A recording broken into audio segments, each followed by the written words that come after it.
I feel like the window is closing very rapidly. Like, my dream is to track down who designed a thing, and that designer is still alive, and I can talk to them. That has not happened yet.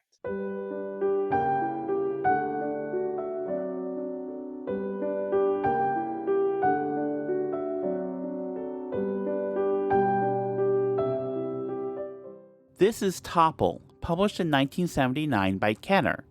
In this action strategy game, you place, pivot, and position your pieces to set up a chain reaction that will topple your opponent's kings. I bought Topple at a thrift store. Now, when I see an older game at a thrift store and decide to buy it, it's not because I think it's going to be good. Most older games aren't. The art of board game design has advanced a lot in the last few decades.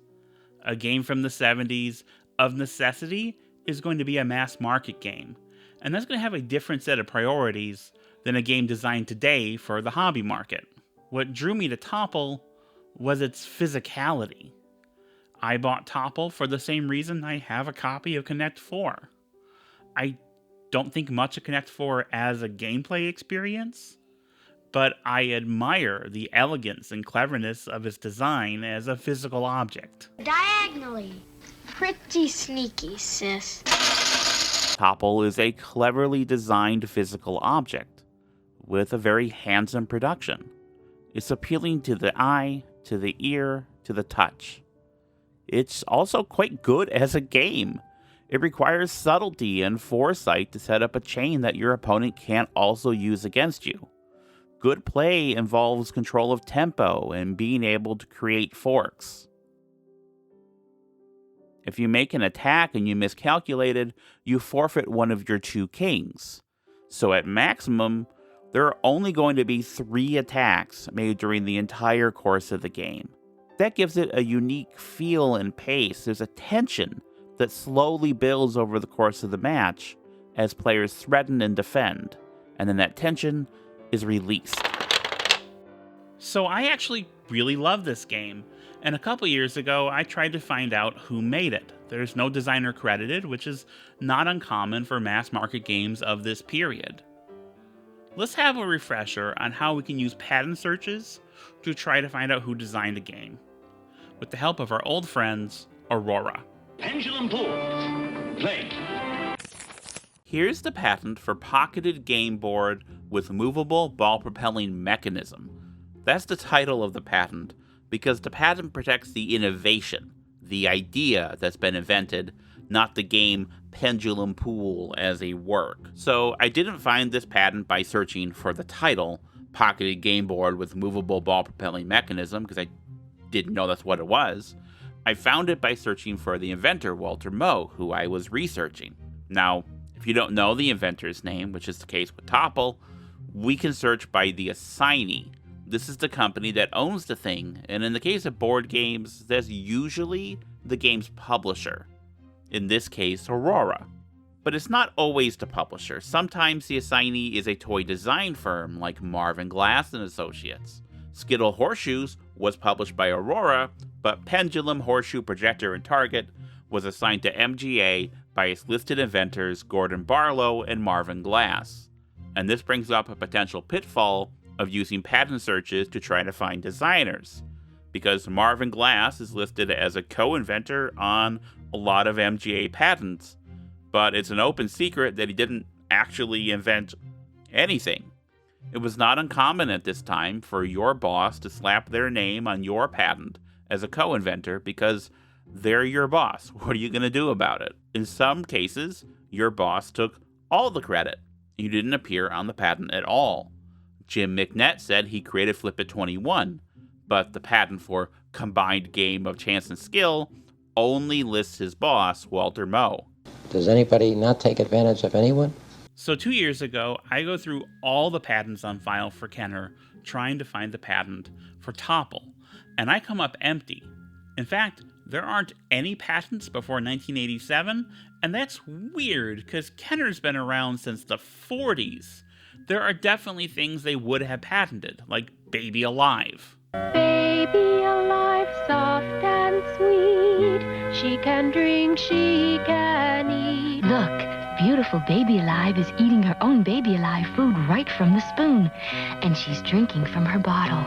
Baby Alive is a doll that pees and poops, and you don't leave that kind of gold unpatented, so something's going on here. And I finally figured out what it was. When I was researching that Aurora video last summer, I found out that a number of toy and game companies were owned by big cereal corporations. Both Kenner and Parker Brothers were owned by General Mills throughout the 70s. In 1985, they were spun off into Kenner Parker Toys, which was sold to Tonka in 1987, which was itself bought by Hasbro in 1991. So a couple months ago, I thought maybe I'll try again with Topple. Maybe the pre-1987 Kenner patents were assigned to its parent company, were assigned to General Mills. And yeah, there are a lot of toy and game patents here. Here's the patent for a doll with ingestion system. She's from Kenner. But Topple isn't in any of the General Mills patents. At this point, if there is a patent for it, it would have to be assigned to one of those toy design firms. But I don't know which one. I don't know what to search for. I know it's not Marvin Glass and Associates, because when I worked on that Aurora video, I went through their hundreds of patents, and I would have remembered seeing Topple if it was there.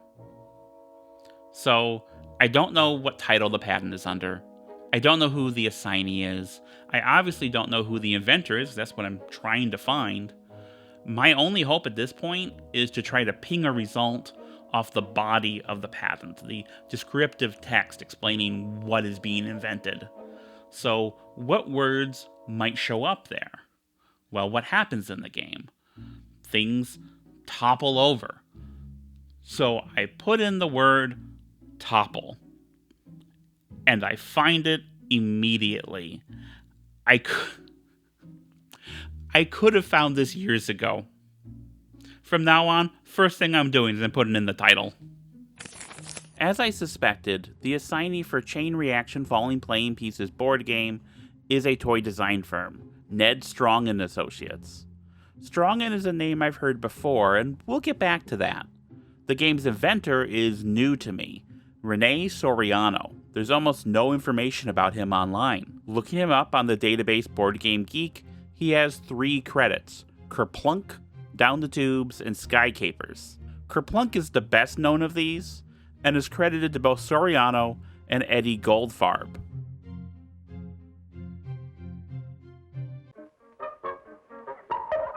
What would you call a game where you have to pull out a stick but not let any marbles fall? You need patience to play Kerplunk. You just pull out the sticks without letting any marbles fall, because when they do... Did I get my kids hooked on the classics? I gave them a good Kerplunk, the game. Play down the fun. Chuckled as their marbles came tumbling down. Yeah, I gave it to them. Just like my parents did me. But I'm okay. Kerplunk! You want surprises? You're gonna love Kerplunk. Everybody Kerplunk. In contrast to Soriano, Goldfarb is a legend in the world of toys and games. The chattering teeth? That's his. Goldfarb had a business partnership with Marvin Glass, who sold the teeth to Fishlove. He gave us $2,500. That was a lot of money in those days. We split the money, not evenly. Marvin was also a very shrewd guy, but I got $900. And I was able to buy an overcoat because winter was starting in Chicago. Does anybody not take advantage of anyone? For future inventions, Goldfarb was paid a royalty by Glass, until he moved to California. But Marvin was very upset that I left, and he wouldn't send me any royalties, so we had very, very little money. In California, Goldfarb started his own toy design firm. I started hiring people as soon as I could. This guy came to me and said that he wanted to make toys. So I hired him. His name was René Soriano. He was a wonderful guy. Goldfarb credits Soriano as being the game designer for 2 of his biggest hits, Kerplunk and Battling Tops. Now, Ideal's Battling Tops Championship. The contestants are winding their tops, getting into position, and the battle's on. Look at those tops. Let's say these 2 men are both equally responsible for battling tops. Why is one famous and the other one obscure? Whenever I'm trying to find out something about a designer or company from this period, I search Sid Sackson's diaries, which are hosted online by the Strong National Museum of Play. Saxon was one of the best regarded and most influential designers of his generation, and he kept meticulous notes of the people he met and corresponded with. There's no mention of Soriano in the diaries. Eddie Goldfarb comes up, though, when another designer, Howard Wexler, kinda claims Goldfarb and Ideal stole battling tops from him. There are a number of reasons why I don't think this claim holds water, but to dig into those, first we need to get acquainted with Howard Wexler. I guess one of the men that I asked the most questions of was Dr. Howard Wexler, and Howard is with us today. Nice seeing you. Nice seeing you, Howard. From an early age, Howard Wexler loved toys and games and working with his hands. He liked to build model airplane kits, except he struggled to read the instructions, so instead of building an airplane, he used the pieces to build something else, a house or a boat. He was creative like that. Book learning proved difficult, but he pushed himself to keep up academically with the smart kids he hung around with. When he was in college, studying educational psychology, he came across a description of dyslexia. I thought I was just dumb. There it was in the textbook. And I thought, geez, if that's the definition of dyslexia, that's me. Wexler spent his 20s as a teacher, social worker, and school psychologist while working toward his doctorate. In 1969, age 31, he was at a crossroads. He hated all the politics that came with his job, and private practice was likewise unappealing. But then he came across an article titled The Psychology of Toys. I think this might be the article, or it could be this one, or he could be misremembering the title. Whenever he's told this story, he's never mentioned an author, or even if it's in a newspaper, or a magazine, or an academic journal. In any case, something clicked. He took a summer off to invent some games and pitch them to companies. He was unsuccessful at first, but eventually landed the job at Pressman. Because when you call up a toy company, very often they'd say, sorry, we don't want to see you. But I said, this is Dr. Wexler. And they said, Dr. Wexler? What the hell? We got a doctor coming to see us. I think that really helped me at least get my foot in the door, Saxon recounts several meetings with Wexler in his diaries, summarizing what was said in a fairly clipped way. To make this story easier to follow, I've assembled a little troupe of actors and given them lines. These are depicting events Saxon described, but these aren't direct quotes, because direct quotes don't exist. It was while at Pressman that Wexler first met Sid Sackson in January of 1971. I was offered a job as a dean, but I turned it down to make toys and games. I'd never seen him mention this offer anywhere else, but maybe I'm just not looking in the right place. The following year, Wexler moved to Hasbro and invited Saxon and some other designers to pitch games. Around this time, there's a push among big publishers for games that are more toy-like, games with a physical gimmick. There's a lot of money to be made with these types of games, which have a broader appeal than drier strategy games with quote-unquote flat boards. So those are the kinds of games we want. Come back in 2 weeks. That's pretty short notice. We all have other commitments. You should prioritize us. This is Hasbro. The volume of sales is so much bigger than whatever else you're working on. Does that mean the advance is bigger? Did I ever tell you about before I was at Pressman? I designed 20 games. None of them sold. They weren't commercial. Saxon and his friends didn't seem to get much traction with Hasbro. The fact is, nobody sells a lot of games to the companies. Howard, I've sold about 50. Oh, well, that's impressive. Years ago, I invented a game I called Topsy. I showed it to Ideal, and they rejected it. But then they came out with Battling Tops by Eddie Goldfarb. The method of activating the tops is different, but it plays the same as my game. Can you believe that? But I'm not going to cause a fuss about it. That'd give me a bad name in the industry. So, first of all, tops are an extremely popular toy. This is not an obscure, unique, or novel component. Multiple people can have the same game idea independently, especially when the game idea is, let's take this extremely popular toy and use it as a game component. Beyond that, the timeline just doesn't work. Battling Tops came out at least a year before Howard Wexler decided to start trying to make games. On his own website, he tells the story of designing Topsy and then finding out Battling Tops had already been released. So why make this claim? My guess is he's only been working in games for 3 or 4 years, and he's talking to an industry veteran, someone who's one of the most prominent people in his field, who has had multiple successes, whereas he really hasn't. I designed 20 games. None of them sold. They weren't commercial. That can make you feel a little small. That can be uncomfortable. Okay, so now I need to move on and talk about Ned Strongen, the assignee for Topple. But I want you to hold on to Howard Wexler, remember him, because he's going to return to our story later. And by later, I mean now, because he and Ned Strongen were business partners. Strongen liked toys and games, but what he loved was the business. Pitching ideas, making deals, coming up with marketing strategy. He worked as an agent and model maker for other inventors, building slick prototypes and shopping them around to big publishers, for which he would take a large cut of the money. In December of 1972, Wexler went into business with Strongen, and Wexler arranged a meeting with Saxon and 2 other designers, Arthur Amberstone and Arthur's son Wald. Wald apparently has written some books about tarot. That's neat. Saxon went into the meeting pretty suspicious, because he had heard that Strongen and Wexler only gave the inventor 50%. No, not 50. We give you 25%. Ned, I'm sorry, but a 75-25 split is absurd. But we know what the companies want. Toy games, where the model making is much more important, and we make the models for you. That's worth the cut. It's a much bigger market, and instead of living off a lump sum when you sell a game, you'll be getting an annuity, money from every sale of your games. I get that now with Acquire. It sells 50,000 copies a year. That's not that much.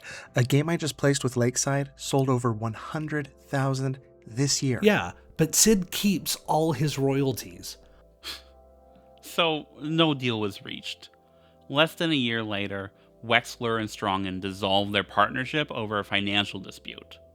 According to Wexler, at that point, Strongen agreed to release all his games back to him if he paid him $5,000. Wexler didn't have that kind of money, so he had to borrow it from his family.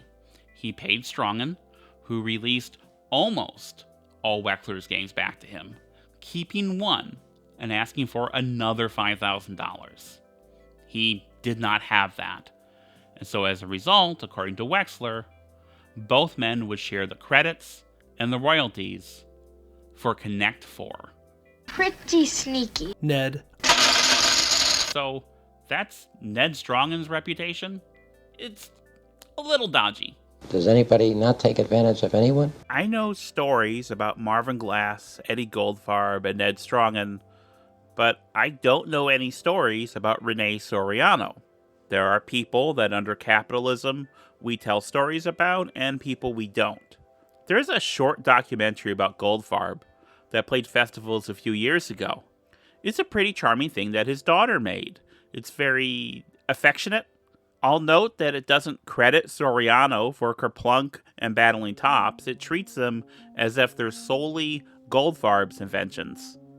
Now, to be clear, I don't think that simplification is malicious in any way, and I understand cutting it for time in a documentary focused on Goldfarb. But it does comport with the reality that the more famous, more successful person tends to be remembered. In fact, when I search for René Soriano online, almost all the results are about Goldfarb. Soriano is only mentioned because he's a supporting character in that story. But buried deep in the search results is this 2018 article from a local Massachusetts newspaper. It's about a small toy business, Majors Products, creators of the Singamajig.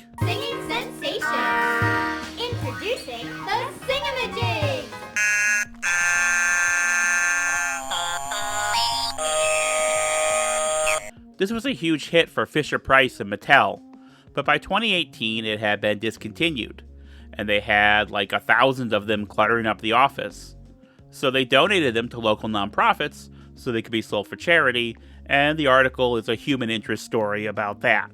Soriano isn't mentioned in the text. Why it came up as a result is the caption for this photo. Ross Majors chats with his co-worker René Soriano. That hand in the corner? That's the first photograph I've ever seen of René Soriano. That's more than I found for a lot of designers that I research. So I tracked down an email for Ross, and I asked if he can tell me anything about René Soriano. He forwarded it to his father, who forwarded it to René.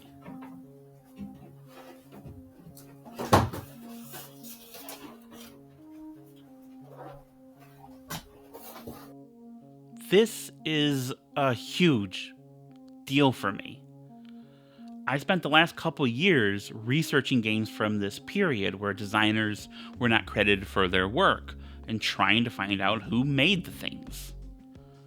Finding a name is so rare. It's a lot of work and a lot of dead ends, and then sometimes I get lucky.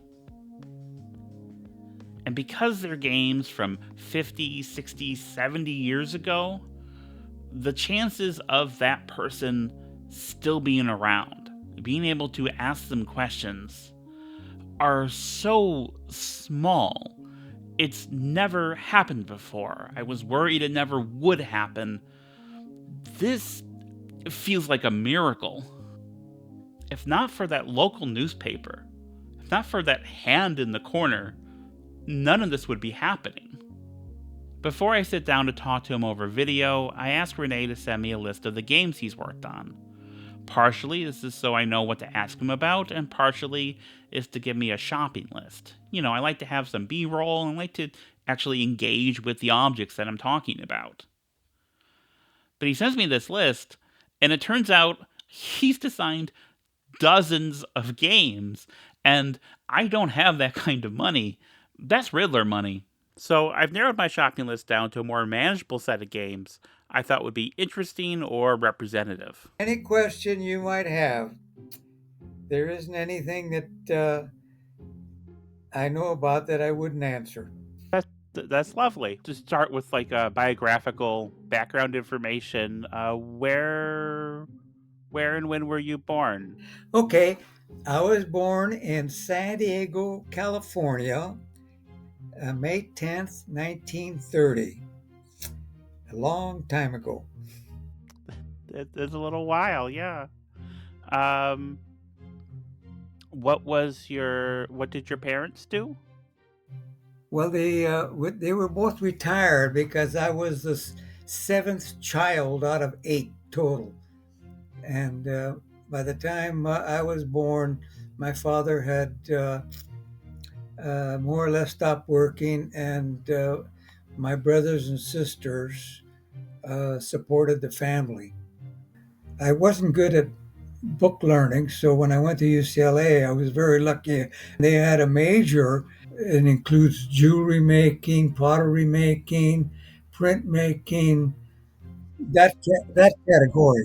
Yeah, well, UCLA happened to have a major that included all of those disciplines. Crafts and production and all that. That anything that you work with your hands, and I was good working with my hands, and I was also creative, and so that was all luck that I ended up graduated from UCLA. There's a lot of luck in being successful in life. What made you decide to get into making toys and games? Good question. I didn't decide to do it. I was asked to do it. I had one of my first jobs out of school. I worked for a small industrial design studio. They were an interesting combination. One was an art director at this movie studio that did Tom and Jerry, and the other guy, his partner, was a Disney guy. He had been in Disney. He had been the art director for Fantasia and Bambi, and they had both left the studios and formed a industrial design company. Time for a digression. Something that doesn't really come up on this channel is how much I love hand-drawn animation. I think it's the purest, most expressive form of cinema. Cartoons are moving pictures. They're literally pictures that move. It doesn't get more cinema than that. I think about the multiplane camera as often as cis dudes think about the Roman Empire, so of course I'm going to want to tell you about a Disney guy and an MGM guy who started a design firm together. The Disney guy was Mel Shaw, a concept artist who left that studio in 1941. 3 decades later, he had come back, working on films throughout the 70s, 80s, and 90s. Just like, look at this stuff.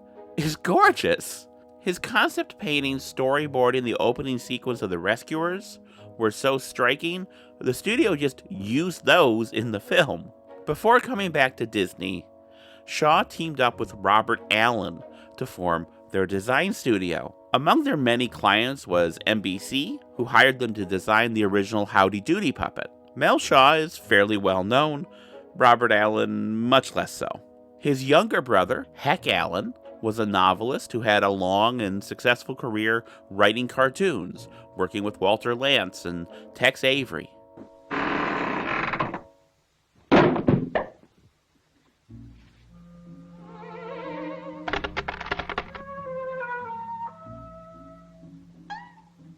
Robert's career was less impressive. Based on his work as an animator, he was given his own unit as a director, and he directed a handful of mostly forgettable shorts before MGM fired him. He's actually only credited on 4 of the 17 cartoons he worked on. And that's not unusual. Hundreds of people working on old cartoons were never credited on screen. This is one of several things that motivated animators to unionize, leading to the 1941 Disney animators strike. It's the same old story. You do the work, and your boss gets the credit. Speaking of which, René's first game is based on a toy, but we don't know who invented that toy. Only the name of the man who bought it and then licensed it to Ideal. And one of their clients was Reuben Klamer. He's the inventor of the Game of Life. Somebody invented a walking dog, and it was licensed by Reuben Klamer. Gaylord! Gaylord!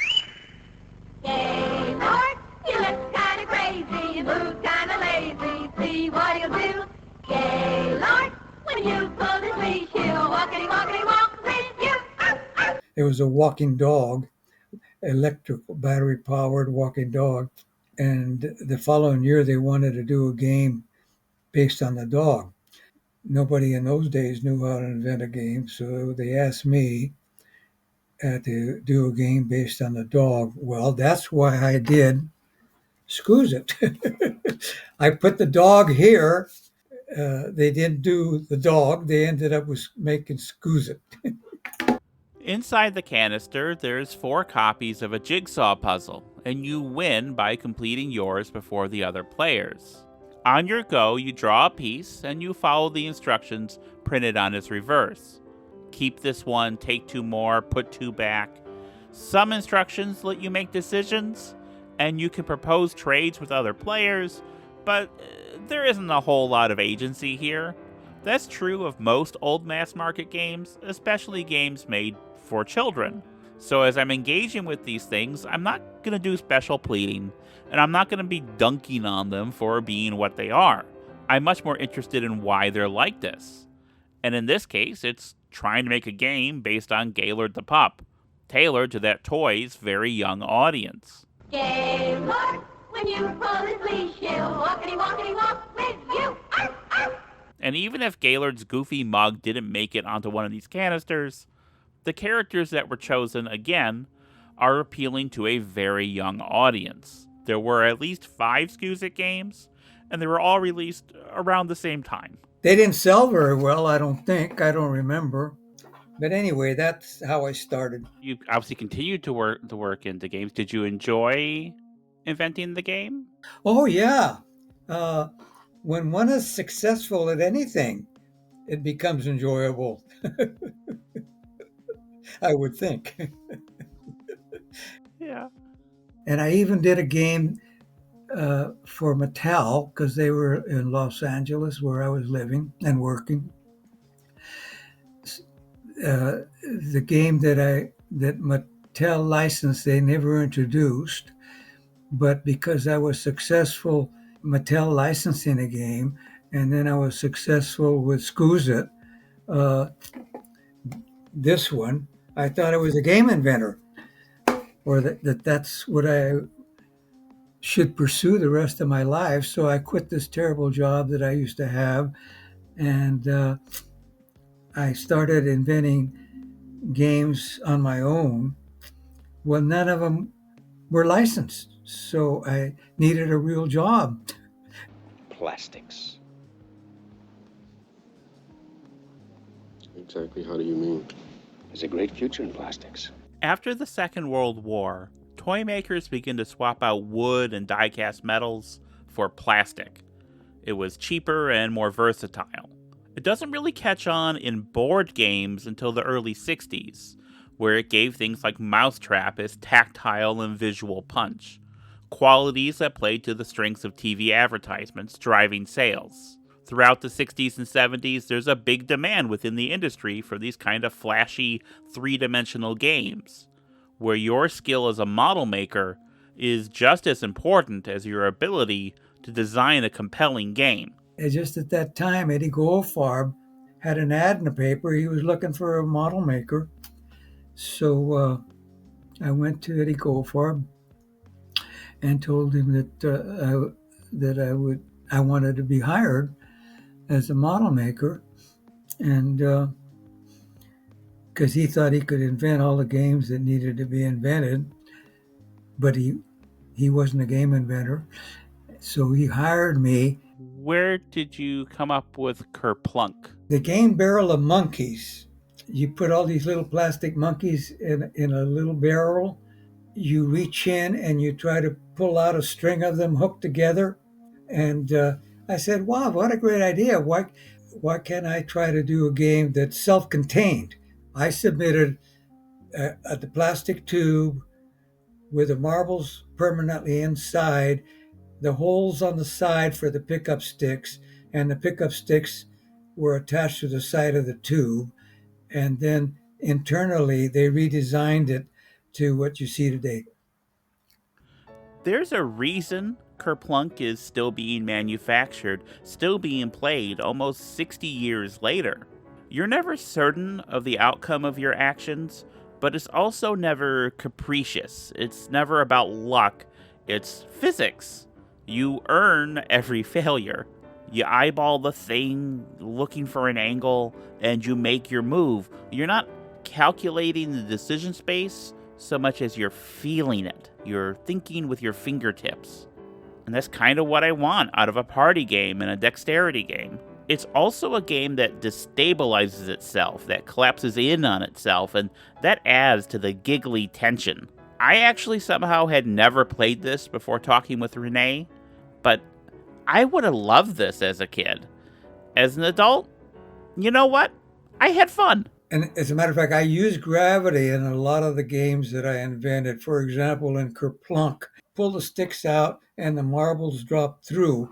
Well, that's employing gravity. And in the game Battling Tops, it's also employing gravity, and that gravity pulls the tops towards the bottom of the bowl. So I did a lot of games that employ gravity. Well, Connect 4, the game that Ned Strong had invented with another partner, that uses gravity. So gravity is employed a lot because it's free.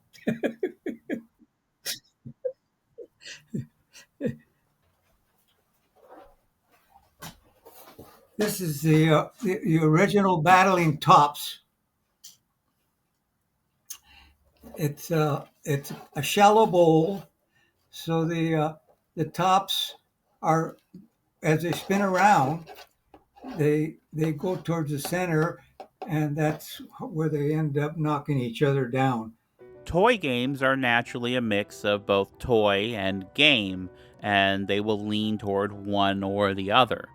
Battling Tops definitely leans more toward toy. You don't really play it, you wind it up and you watch it go.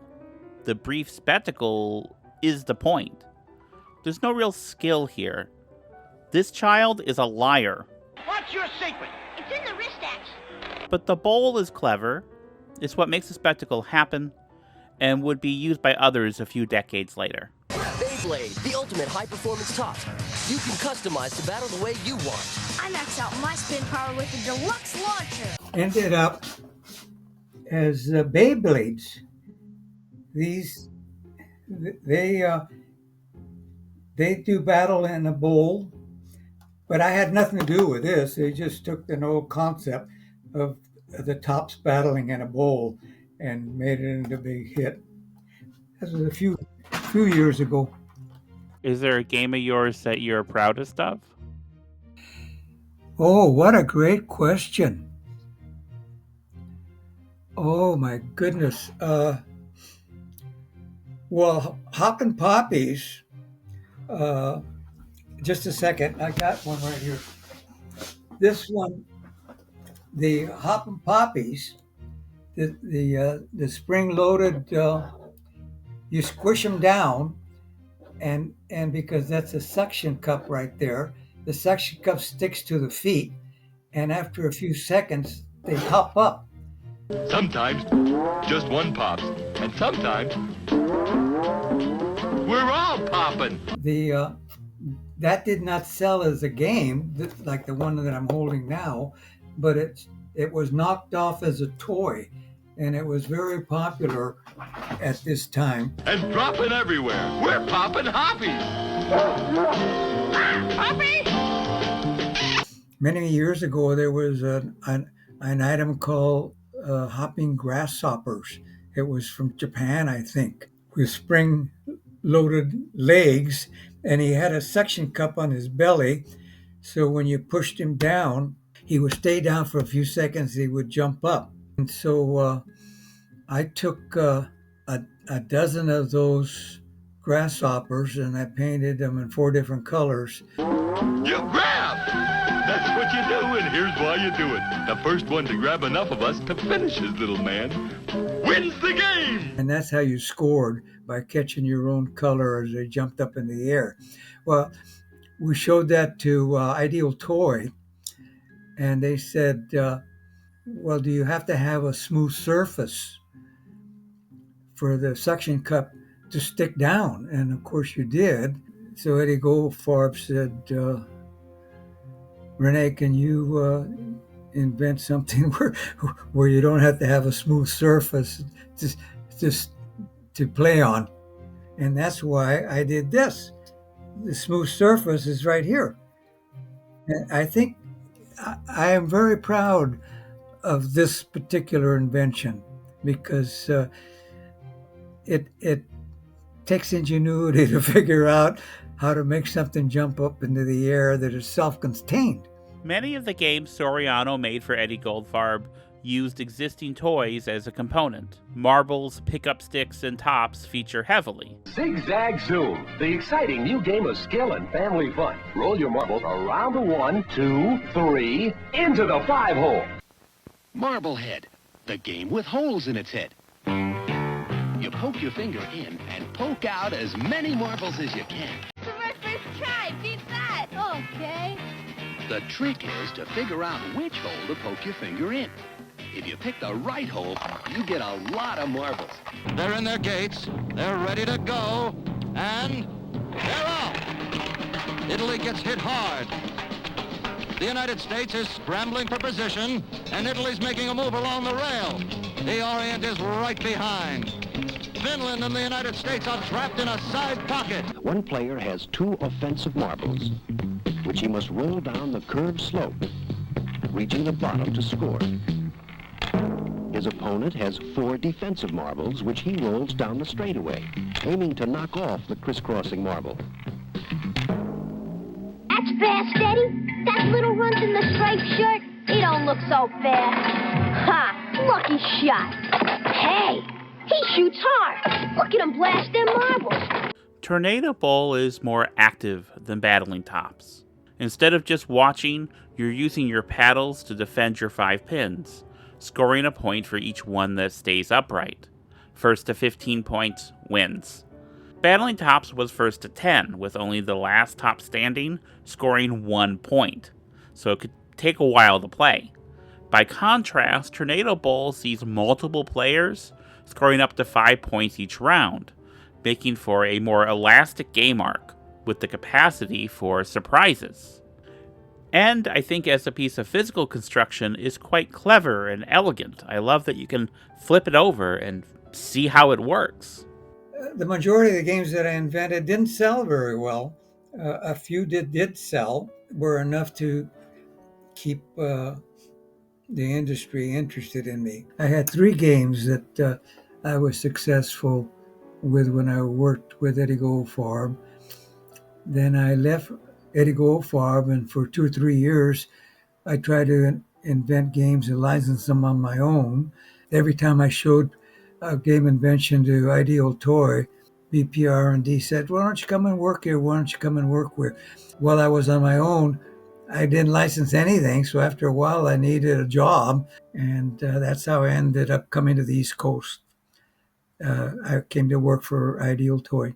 Well, your dream could come true if you visited New York, where at 5th Avenue and 23rd Street is the toy capital of the world. Now, Ideal makes a lot of sense as an employer. Up until this point, they've put out almost all of René's published games. They're also the leader in the kind of toy-like 3-dimensional games he specializes in. In 1971, in a New York Times profile, Ideal CEO noted that the biggest chunk of their profits came from items that were easier to advertise on TV, such as the visually appealing 3-dimensional games. It's Goonie Game Time with Ideal, and don't upset me, the game where you get one of the pieces once around. I only need 2. Well, it's not that simple. Round and round the silver ball goes. Where it drops, nobody knows. Oh, no! What's this? Here's up and over. What's this? If you can flip the ball in another player's hole, you score a point. We have a younger market than Parker Brothers. Younger people know Ideal because of action games and toys. March 8th, 1976. Internal report for Ideal Toys, Phil Orbanes. Phil Orbanes worked with René at Ideal, and in 2012 donated his professional papers to the Strong National Museum of Play. So I did what any normal person would do, and drove 400 miles from Detroit, Michigan to Rochester, New York to spend a few hours in their archives. I'm not allowed to put any of the documents on screen, but I can tell you, for example, that in one of the folders I saw a post-it note from his first day at Ideal, where he noted that they would be paid on alternating Tuesdays. So now you know that. Wow. During the next few minutes, we're going to take you into the secret offices of one of the nation's largest toy manufacturers. I also was able to look at their sales figures for every game they published from 1960 through 1976. The first thing I looked up were the Scusic games. They didn't sell very well, I don't think. I don't remember. You remember how I said there were 5 of these things? Turns out there were 7. I missed Mighty Mouse and some other thing that I just can't make out. Sales are only reported for some of the titles, but given the trend, I'd say the whole series maybe sold a little over 10,000 copies at $1 a pop. By comparison, in the same time frame, Mousetrap debuted and sold 2.5 million units, accounting for half of the sales of the game division.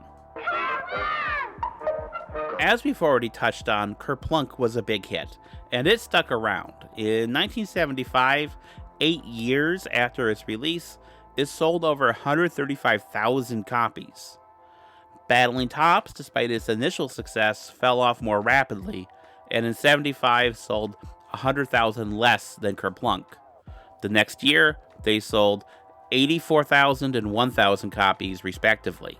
Crisscross had done pretty well when it came out in 1972, but in these 2 years sold only 16,000 and 13. Not 13,000, 13 copies. That's a big drop-off for both Crisscross and Battling Tops, and my guess is they were being discontinued. This is Ideal selling off their remaining stock. Plastic is getting more expensive. Stagnation is setting in. We must whip inflation right now. And the market is becoming more volatile. This is around the time when Aurora went from outselling Monopoly to being sold off for parts in the space of 18 months. Urbanes urged the company to make fewer games of higher quality, to maximize the chances of having a hit. Also, he says not to use the color green on the box because kids hate green. One of the last games René does for Ideal is Tank Command, and despite how green the tanks on the box are, it sells pretty decently, releasing in September of 1975 and selling nearly 200,000 copies before the end of the year. Tank Command is a game of tactics that brings out the military genius in you.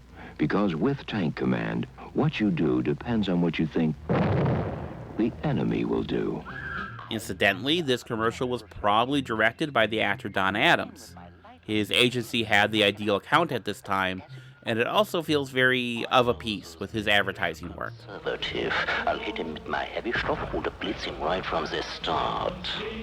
Well, Ned Stronghead would come to Ideal Toy and present inventions that he was trying to license. And so I met him, and so he and I seemed to hit it off, and he wanted me to come and work for him. I was unhappy at Ideal Toy, and I was very happy to leave. And so I went to work for Ned Stronghead. Now, what was it like working for Ned Stronghead? Well, he had a bad reputation, but I found him to be an elderly gentleman. Okay. I did a lot of model making for him, and I invented a lot of games while I worked for him. And toys. I invented a Good Puppy. It's a dog for a child, and what you did, you took a bone and you put it in his mouth, and then with a squeeze bellows, and it made the mouth work on the dog, and he chewed the bone, and it dropped into the pouch under his neck. A couple times during our talk, René referred to Ned as one of the inventors of Connect 4.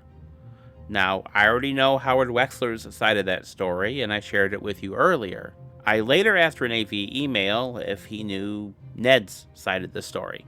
According to René, Ned told him that Wexler had come up with a game with balls in large tubes.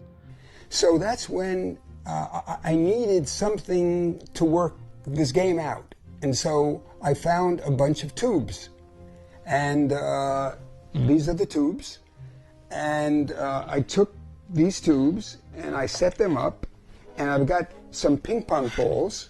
Ned didn't think this was a marketable form factor and suggested using checkers in a grid. And then I said, well, how am I going to sell this to a game company? I couldn't have all these tubes and all these balls. It would be too cumbersome to play. So then what I did was thought of checkers. And I made a grid. First game of yours I came across was Topple, which I found in a thrift store. How did you come up with that idea? When you're a kid, instead of playing the domino game with dominoes, a lot of kids make a trail of dominoes, and then they knock one down and it knocks the next one, and you eventually they all knock each other down. Was that popular? How did that sell? No, it didn't sell very well. For something like 15 years, René sculpted games out of molded plastic. That was his medium. In that time, he created about 24 dexterity games, often using traditional toys as components. There's something inherently playful about that. Childlike and charming. If someone asked me what his games are like, These are the games I'm going to think of. Topple is one of the last of his toy games. At this point, his work shifts pretty drastically. He's making a different kind of game for a different reason. I had gotten a divorce, met a new young lady, and I thought she and her previous husband were at war with each other, so I thought it would be a good idea to take the family away from New York City, and that's how I ended up going to work at Parker Brothers here in Massachusetts. A lot of the games that came out through Parker Brothers were based on movies or TV shows. Yes, exactly. That's why they hired me. They needed a game inventor to invent games based on those TV shows. They're a game company, but they had never hired a game inventor. And I was the first game inventor they hired, and they were surprised by the amount of money game inventors would be asking because there weren't any at that time. And I had been successful, so my income requirements were higher than their normal designers that they had hired in the past would be. You'll remember that Parker Brothers, like Kenner, was owned by General Mills. It was bought in 1968, and among the Orbane's papers is a memo in which General Mills evaluates their new acquisition.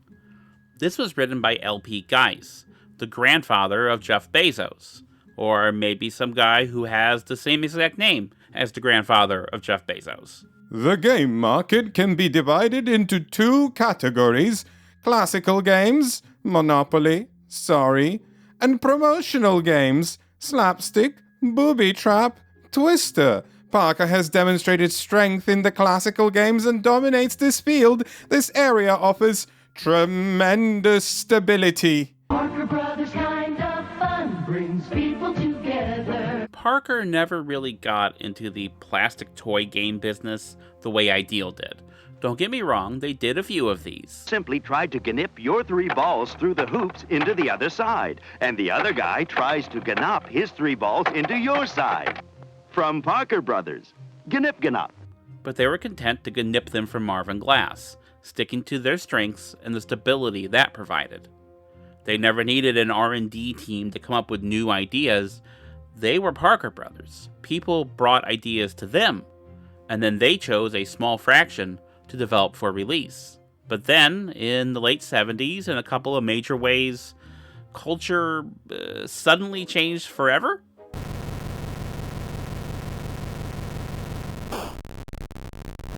Today we think of video games as their own industry, but when they first popped off in the 70s and early 80s, they were seen as toys. Toy companies like Coleco and Mattel released their own home consoles. And Parker Brothers started hiring programmers to make cartridges. Say, has you heard the news? Yeah, I want to tell him. Gentlemen, the news is riveting, absolutely riveting. What the boys are trying to say is that Parker Brothers Popeye, Cubert, and Frogger are not only available for the Atari 2600, but for the Commodore 64 home computer, Atari 5200, and ColecoVision. About as close to real arcade graphics in action as you can get. This was hugely profitable. A 1980 executive summary of the company's long-range plans estimated that year's video game sales would exceed $70 million. That's about $275 million today. In October 1982, they announced an aggressive release schedule for the following year, using the tagline, "We're playing for keeps." I wonder how that's going to work out for them in the year of our Lord, 1983. We'll come back to that. The other thing that happened to change culture forever was Star Wars. I'm sure you already know where this is going. The film was a big hit, but where George Lucas made his millions was the merchandising. Star Wars. You and your children loved it. Now the Earthlings at Kenner have asked my associate and me to present the Star Wars collection. Star Wars basically created the market for collectible action figures, and the company that made those first toys was Kenner, Parker's sister company. And Star Wars, the Empire Strikes Back. Get the Force and fight the might of the Imperial Walkers. Frogger and Star Wars: The Empire Strikes Back. Video games from Parker Brothers, the ones to beat.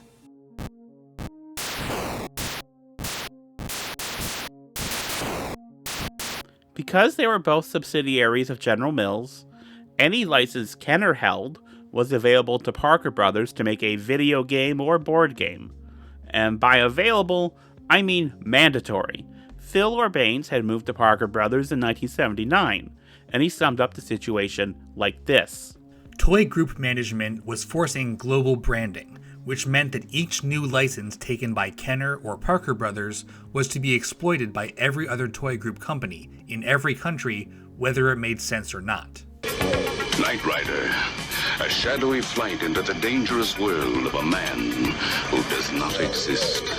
Comes with a Michael Knight action figure. Scanner indicates danger ahead. Kid, save me! Hurry! This was Knight's lucky day. The Knight 2000 voice card comes with a Michael Knight action figure from Kenner. One player gets to drive the fancy car around and solve problems for money. The other players are trying to steal the car in a series of chicken challenges. You each choose one of your two cards to reveal simultaneously. If there's a crash, Kit wins because Knight's car is invincible. If there's a swerve, you steal the car, and now you're David Hasselhoff.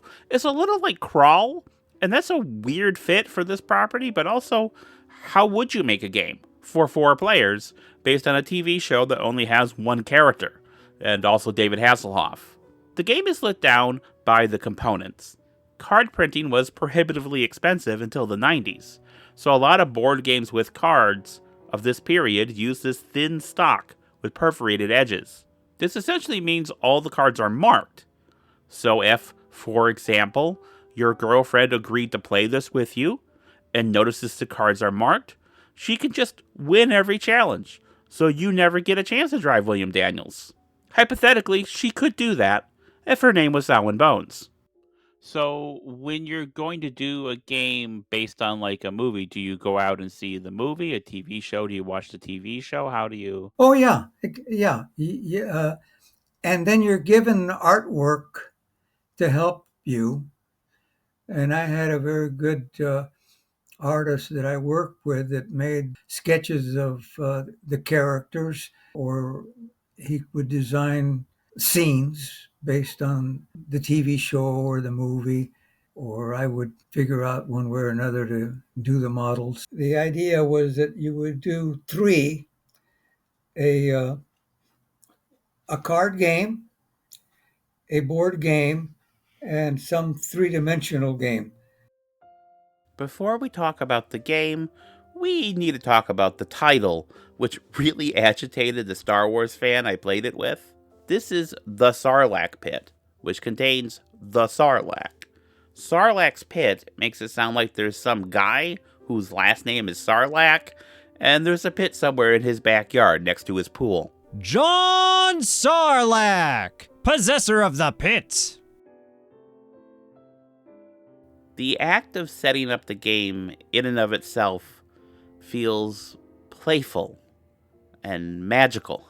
It's such a clever piece of papercraft, an impressive sculpture made out of slotted cardboard.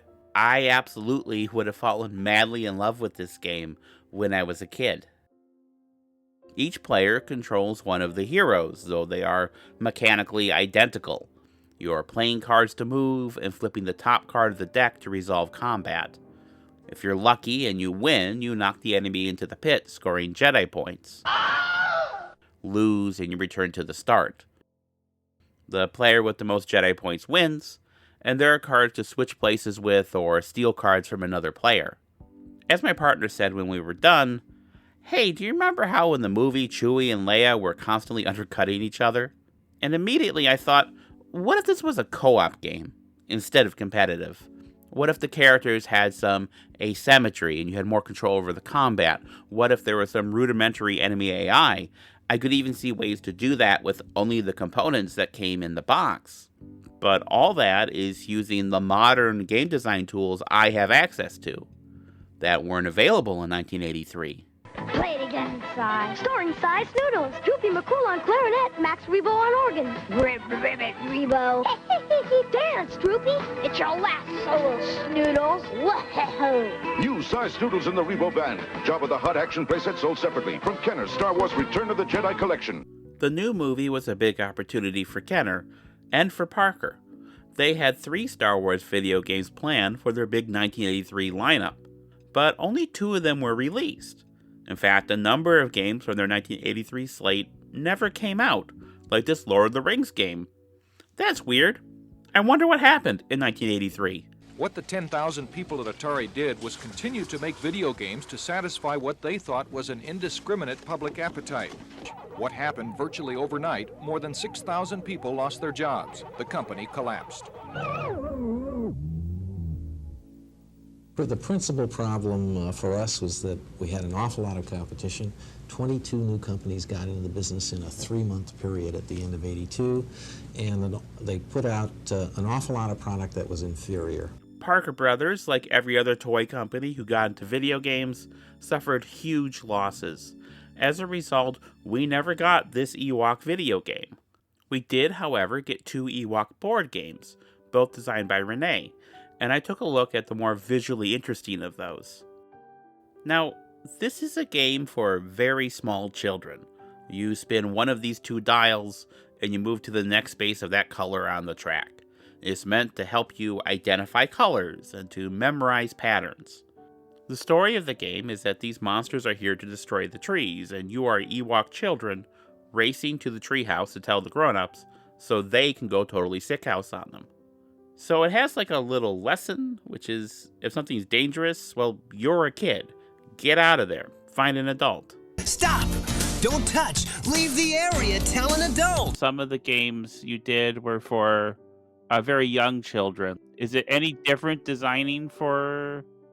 inventing for a younger child than for older? Oh, yes. Little kids take a while before they can play Candyland, for example. Just following a path, it takes a while. You don't have to know how to read or count to have loads of fun in Candyland.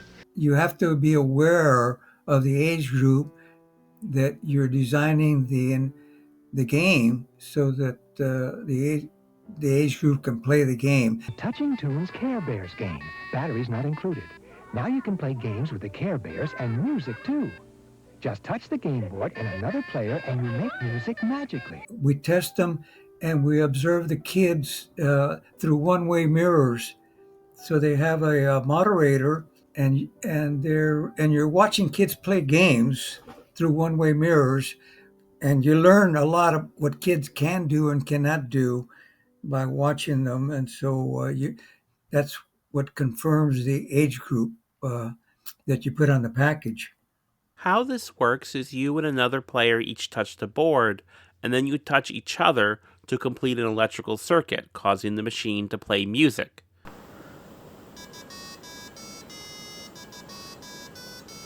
You're hoping for specific songs.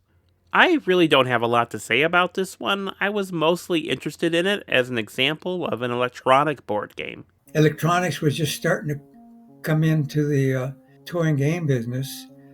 I thought they should do electronic Monopoly. Everybody knows how to play Monopoly. How about this? It was only a matter of time. In a case like that, you have to work with an electronic engineer. Fortunately, they had an electronic engineer because they were trying to get into electronic games. I got the idea from a toy to do Touch and Tunes, and that didn't sell either. Their licensed board games weren't selling. Video games were dead in the water. So naturally, the thing Parker Brothers did was spend what today would be nearly $100 million setting up a publishing house and a music label to further exploit their licenses. Cabbage Patch Kids, growing in the garden. Cabbage Patch Kids, growing in the sun. Now you can play the Cabbage Patch Kids, the album with the kids on the cover. New from Parker Brothers, each sold separately. Cabbages, cabbages, yum, yum, yum. Cabbages, cabbages, give me some. Do you remember when General Mills bought Parker Brothers? because its focus on carefully developing a small number of evergreen titles offered tremendous stability? Well, it turns out that if you stop doing that and instead spend a lot of money suddenly getting into other industries that each have their own logistics and you glut the market, your business becomes less stable. Kenner was also struggling. The jewel in their crown had been that Star Wars line, but after the third and definitely last movie came out, sales declined sharply. It's your last solo, Snoodles. Whoa. In 1985, General Mills jettisoned all their toy holdings, forming Kenner Parker Toys. During that first year, the new company reported a $58 million loss. Kenner needed something to replace Star Wars, a toy line based on a successful movie or TV show. Or maybe they could do it the other way around. Like most terrible things in my lifetime, this is ultimately Ronald Reagan's fault. His FCC removed a ban on children's shows based on toy lines. He-Man. Who's the big guy with the muscles? He-Man and the Masters of the Universe. Toy companies began commissioning cheap animated shows based on their toys. This would often be produced for syndication, with the first season comprising 65 episodes, making them easier to sell. And this is a pretty sweet deal. The TV channels are paying you to run your half-hour toy commercials. To stave off criticism from parents and watchdog groups, they added public service announcements at the end of each episode. Are you boys okay? Red alert, I didn't see ya. And I couldn't see you. No wonder. You don't have reflectors. They tell drivers where you are. In today's story, Elena tried taking a magic potion which she thought would help her. Well, she found out there aren't any magic potions. And you know what? There aren't any magic drugs either. Kenner Parker planned 2 multimedia franchises. Each would have a Kenner toy line, a Parker Brothers board game, merchandise, and a syndicated TV series, all launching simultaneously. The first of these was Mask. Mask, where illusion is the ultimate weapon. Convert Switchblade to jet mode. Surprise, Mac Tracker. It's mayhem. Battle station. Protect the decoder, Bruce. I'm going up. Mask is the mighty power that can save the day. Mask, no one knows what lies behind the mask charades. So the good guys are Mask and the bad guys are Venom, which stands for Vicious Evil Network of Mayhem. But it's not like mayhem is a thing that they like to do.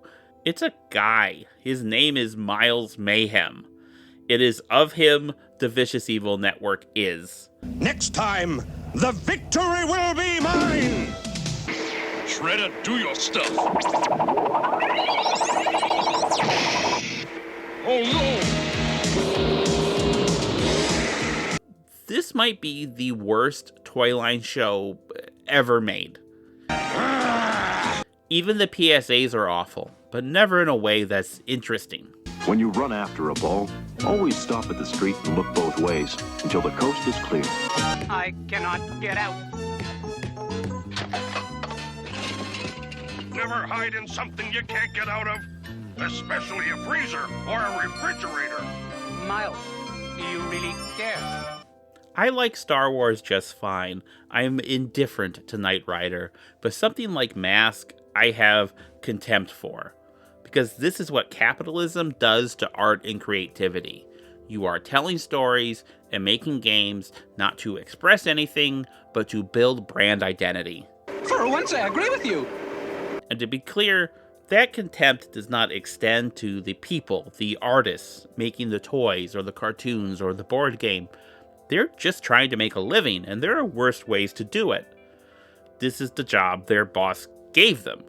If you wanted to write for animation in the 80s, for example, everything was toys. There are talented people working on this stuff. Also, Chuck Lorre is here. But you want to know the depressing part? It worked. Mask was the most successful toy line introduced in 85. Its continued success in 86 got Kenner Parker in the black. The similarities to Knight Rider are striking. The components, the roll and move, stealing cars from each other. The players are members of Mask trying to recover super vehicles, but you're also, at the same time, members of Venom disguised as members of Mask, so the game can justify screwing each other over in a non-violent, competitive game. Collecting a pair of cards gives you access to the shortcut of that color, and that's how the game tries to evoke the transforming gimmick of the toys. But how would you deliver on that premise with the restrictions imposed by this form factor, by these components? René's earlier work turned toys into games with a playful physicality, so it's a shame Kitten Arcader never let him do that when he was making games based on their toys. I submit this is probably the best Mask board game that could arise from these circumstances, and is certainly better than it deserves. So the first of Kenner's 2 new franchises is a big hit. What about the second one? That's Fluffy Dogs, which they created in partnership with Disney. The 85 Kitten Arcader annual report stresses that Disney is well known for their fictional dogs, like Lady, and also the Tramp, and that the characters would be introduced in a primetime animated series. Disney aired a 44-minute pilot on ABC as a Disney Sunday night movie. Hi, Goof. I'm here with one of the top dogs at the Disney studio to introduce tonight's animated feature, Fluffy Dogs. After seeing a preview of the movie, Goofy says these mystical, dog-like creatures can't possibly talk and dress like humans. The Fluffy Dogs are kind of like sliders. They hop through dimensional gates, having adventures.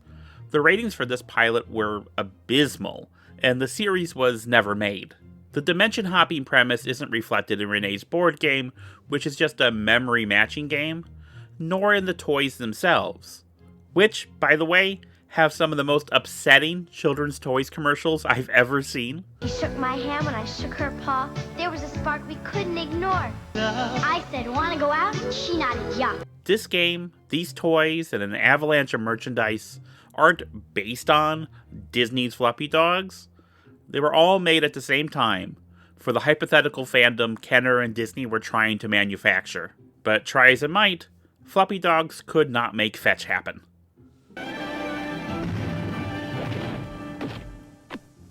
Licensed board games from the 80s have a poor reputation, but I don't think that's entirely the fault of the people who made them. René Soriano unquestionably has certain talents as an inventor, but this job at Parker Brothers didn't give him many opportunities to be inventive. The people up top who decided they wanted to publish a Knight Rider game didn't do it because they thought Knight Rider would be a good board game. They did it to squeeze every dollar they could out of a license, and they produced these games as cheaply as possible to maximize their profit. These initial concerns impose restrictions that shape the end result. So back to you, Deb. All righty. Tonka is getting a new toy, a $600 million toy. The Minnetonka company is purchasing Kitten Arcader Toys of Massachusetts, a move that will make it the nation's third largest toy maker. In order to finance the deal, Tonka will suspend its annual common stock dividend indefinitely. Less than 4 years after that $600 million purchase, Tonka was bought by Hasbro for a little over $100 million. Later that same year, René retired. And I retired from Parker Brothers when I was 62, and then I was on my own ever since.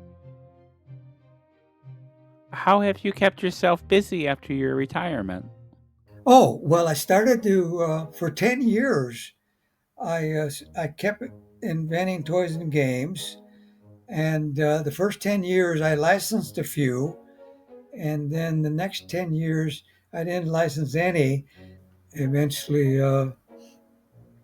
I quit because I was unsuccessful in making any additional money, and they send me a check every month for my combat disability, and then the government on Social Security sends me a check every month, so I have plenty of money to live comfortably now that I'm retired, and I don't need any additional income, but I kept inventing games anyhow, because it was fun to make the models. And as a matter of fact, I have some games now that I completed a while back, and I'm going to, at some point, see if I can't license them. There are two games from this late period that I think are interesting. One of these is MAGS, the Music Activated Game System, a handheld video game he co-invented with Charles Phillips. Activated game system that lets you go head-to-head against your music. Plug mags into your CD player, throw on your headphones, and let the challenge begin.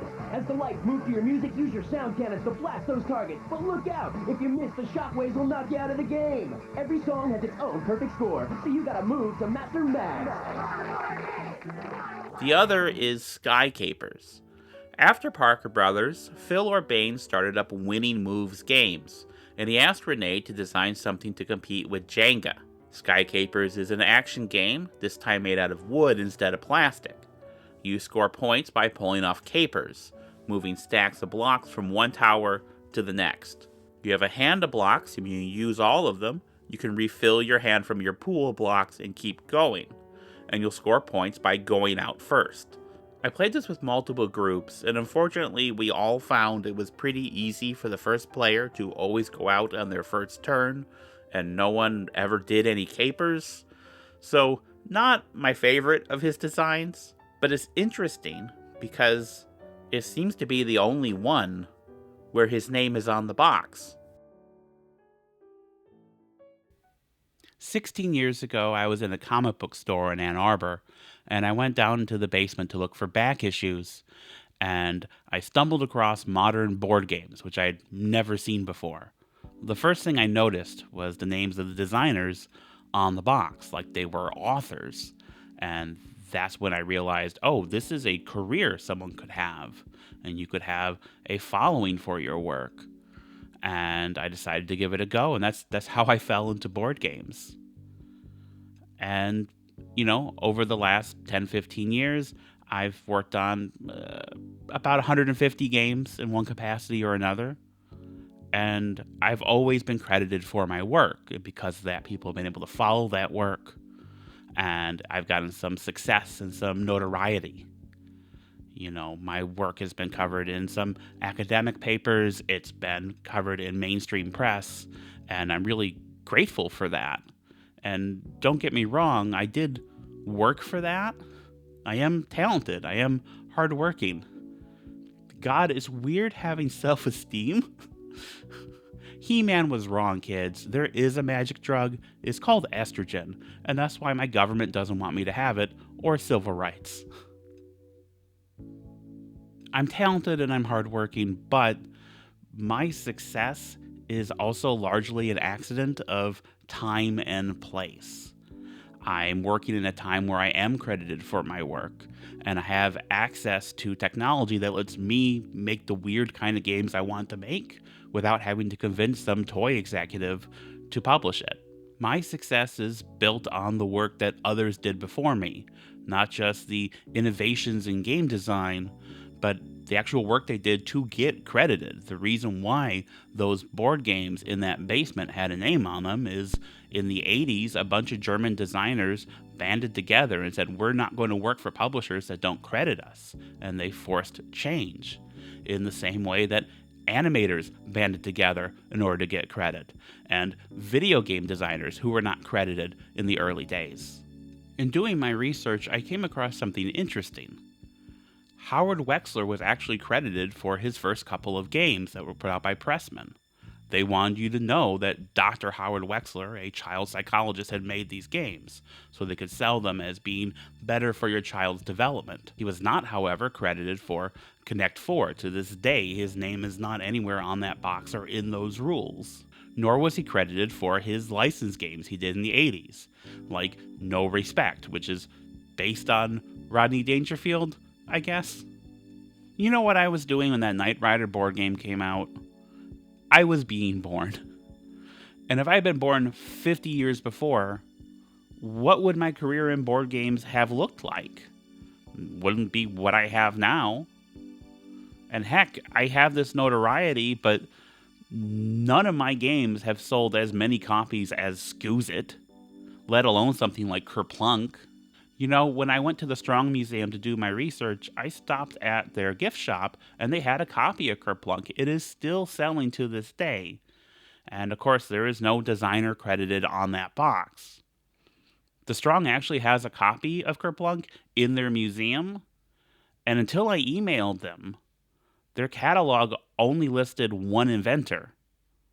All that being said, when I talked to René, he didn't seem upset about being anonymous. He just seemed really happy to have had the career that he had. I think the bottom line is that you have to be lucky to do well, because it's very seldom that people have a talent that is discovered. They go to the grave with a talent that was never discovered by anyone. So I was lucky that my talent was discovered. So that's pretty much the story of my life.